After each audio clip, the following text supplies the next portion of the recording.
राधे राधे दोस्तों, हमारे miniature stories में आपका स्वागत है।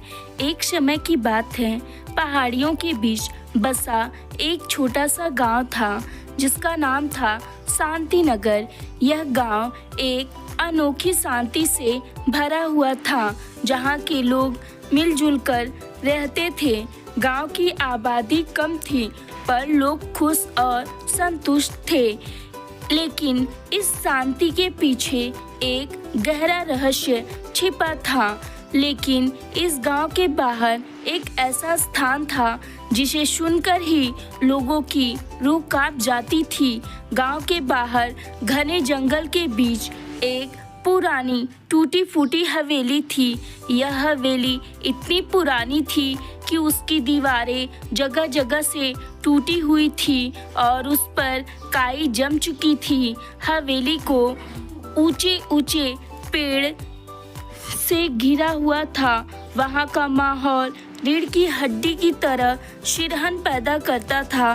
गांव के बुजुर्गों के अनुसार हवेली में एक समय की सुंदर युवती कालिका अब चुड़ैल बनकर रहती है।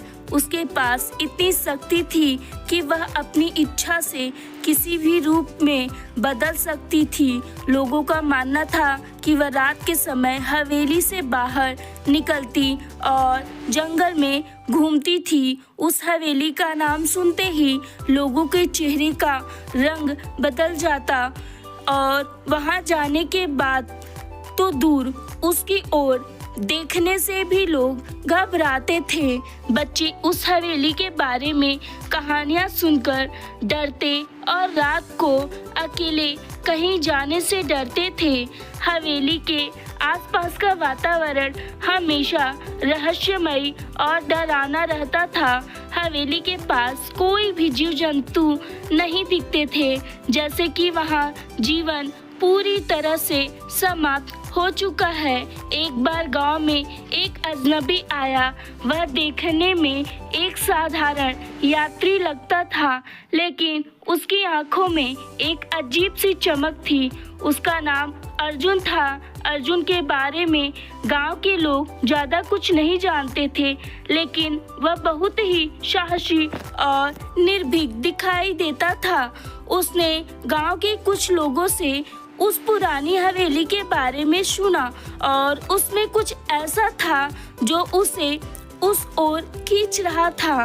वह जानना चाहता था कि आखिर इस हवेली में ऐसा क्या है जिसे सुनकर लोग कांप जाते हैं।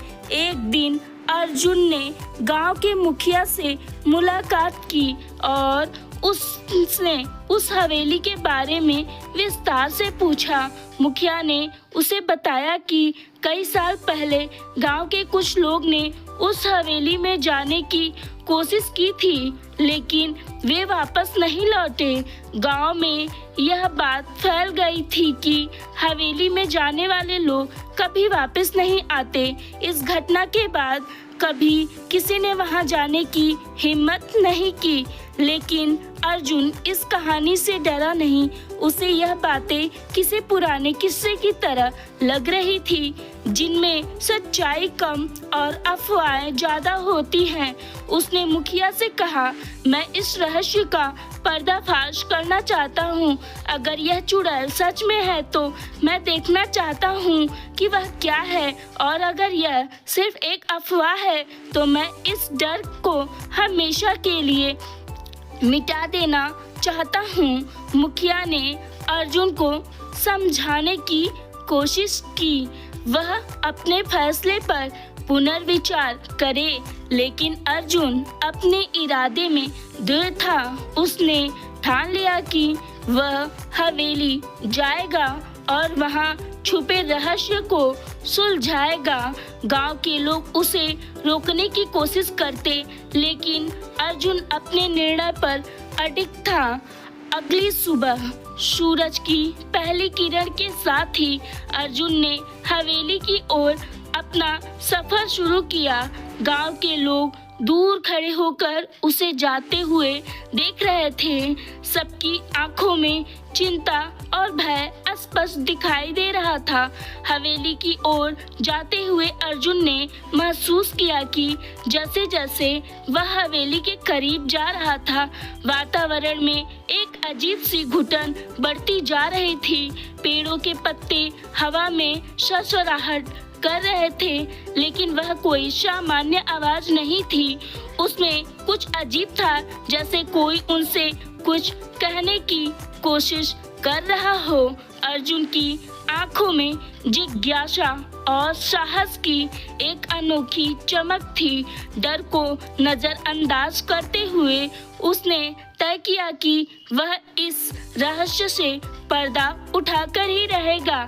हवेली के मुख्य द्वार पर एक पुराना ताला लगा हुआ था, जो शायद सालों से नहीं खुला था। अर्जुन ने अपने साथ लाए औजार से ताला तोड़ने की कोशिश की, लेकिन ताला इतना मजबूत था कि वह आसानी से नहीं टूट रहा था। थोड़ी देर की कोशिश के बाद आखिरकार ताला टूट गया और अर्जुन ने भारी लकड़ी के दरवाजे को धकेल दिया। दरवाजा खुलते ही एक ठंडी हवा का झोंका अर्जुन के चेहरे पर पड़ा। अंदर का दृश्य बेहद डरावना था। चारों ओर धूल और मकड़ी के जाले थे। फर्श पर बिखरे हुए पुराने कागज का टूटा फूटा चीजें दिखाई दे रही थी। हवेली के अंदर एक अजीब सी गंध फैली हुई थी, जो सांस लेते ही गले में चुभन पैदा कर रही थी। लेकिन अर्जुन ने अपने डर को काबू में रखा और हवेली के अंदर कदम रख दिया। अर्जुन ने जैसे ही अंदर कदम रखा, उसे महसूस हुआ कि हवेली की हर दीवार के पीछे एक अदृश्य नजर उसे घूर रही है। कभी कभी उसे ऐसा महसूस होता कि कोई उसके पास से गुजर गया हो, लेकिन जब वह पीछे मुड़कर देखता तो वहाँ कुछ नहीं होता। हवेली के अंदर एक बड़ी सीढ़ी थी जो ऊपर की ओर जा रही थी। अर्जुन ने तय किया कि वह ऊपर जाकर देखेगा कि वहाँ क्या है। जैसे ही वह सीढ़ियाँ चढ़ने लगा, सीढ़ियाँ चरमराने लगी, मानो वे बहुत पुरानी और कमजोर हो चुकी हों। सीढ़ियों का हर कदम एक नई सिरहन पैदा कर रहा था। जब वह ऊपर पहुंचा तो उसने देखा कि वहां एक बड़ा हॉल था, जिसमें एक पुराना झूला कुर्सी थी। कुर्सी हिल रही थी, लेकिन वहां कोई नजर नहीं आ रहा था। अर्जुन ने ध्यान से चारों ओर देखा, लेकिन उसे कुछ भी अजीब नजर नहीं आया। तभी अचानक अर्जुन को एक दरवाजा दिखाई दिया, जो हल्का सा खुला हुआ था। दरवाजे के पीछे से हल्की रोशनी आ रही थी, जो कि इस अंधेरी हवेली में काफी असामान्य थी। अर्जुन ने धीरे धीरे उस दरवाजे की ओर कदम बढ़ाया। उसके हर कदम के साथ उसके दिल की धड़कनें तेज हो रही थी। जब उसने दरवाजे के पास पहुंचा, उसे खोला तो उसके सामने का दृश्य देखकर वह चौंक गया। आगे क्या हुआ, यह जानने के लिए हमारे चैनल को लाइक एंड सब्सक्राइब करें और इस कहानी को पूरा देखने के लिए कल के दिन का इंतजार